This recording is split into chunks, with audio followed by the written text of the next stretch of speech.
बहुत समय पहले विक्रमगढ़ राज्य में एक सुंदर और साहसी युवती रहती थी जिसका नाम चंद्रकांता था।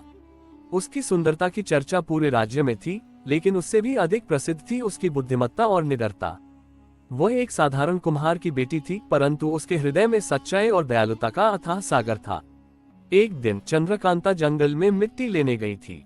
तभी उसे एक विशाल वृक्ष के नीचे एक घायल युवक पड़ा दिखा।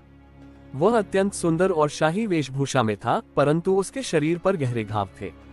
चंद्रकांता घबराई नहीं, उसने धीरे धीरे उसके घावों को साफ किया और उसे पानी पिलाया। युवक ने मुश्किल से अपनी आंखें खोली और धीमे स्वर में कहा, मैं राजकुमार अधीर हूँ और मुझ पर एक भयंकर श्राप लगा है।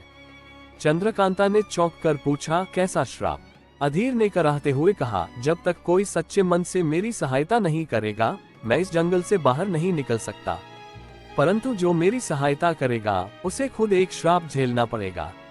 चंद्रकांता ने बिना कुछ सोचे जवाब दिया, तुम्हारी पीड़ा के आगे मेरे लिए कोई श्राप बड़ा नहीं। और उसने उसकी सेवा करनी शुरू कर दी। दिन बीतते गए और अधीर धीरे धीरे ठीक होने लगा।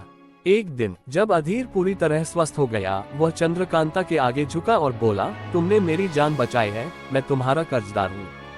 तुम जो चाहो मांग सकती हो। परंतु तभी कुछ अजीब हुआ। चंद्रकांता की देह ठंडी पड़ने लगी, उसकी आंखों के सामने अंधेरा छाने लगा। अधीर ने घबराकर उसे थामा और तभी उसे एहसास हुआ चंद्रकांता ने अनजाने में श्राप अपने ऊपर ले लिया था। राजकुमार को यह अस्वीकार्य था। वह किसी भी कीमत पर उसे बचाना चाहता था। वह अपनी सेना के साथ राजमहल लौटा और राज्य के सबसे ज्ञानी ऋषियों को बुलाया। एक वृद्ध ऋषि ने कहा, इस श्राप को केवल एक ही चीज तोड़ सकती है, सच्चा प्रेम। यदि कोई अपने पूरे हृदय से चंद्रकांता को अपनाए, बिना किसी स्वार्थ के, तो वह पुनः स्वस्थ हो सकती है। राजकुमार को अब कोई संशय नहीं था।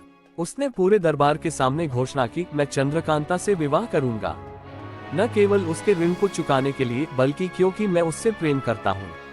राजा और रानी इस निर्णय से अचंभित थे, क्योंकि चंद्रकांता एक साधारण परिवार से थी। लेकिन अधीर की जिद के आगे उन्हें झुकना पड़ा। जैसे ही राजकुमार ने चंद्रकांता का हाथ थामा, श्राप टूट गया और उसकी आंखें पुनः खुल गईं। कुछ समय बाद अधीर और चंद्रकांता का विवाह हुआ। उनकी प्रेम कथा पूरे राज्य में अमर हो गई। अधीर ने चंद्रकांता को रानी बनाकर दिखा दिया कि प्रेम किसी जाति, कुल या श्राप से बंधा नहीं होता। और इस तरह उनकी प्रेम कहानी इतिहास में एक मिसाल बन गई। अगर यह कहानी आपको पसंद आई तो इसे जरूर साझा करें। ऐसी ही और रोमांचक कहानियों के लिए हमारे चैनल को सब्सक्राइब करना ना भूलें।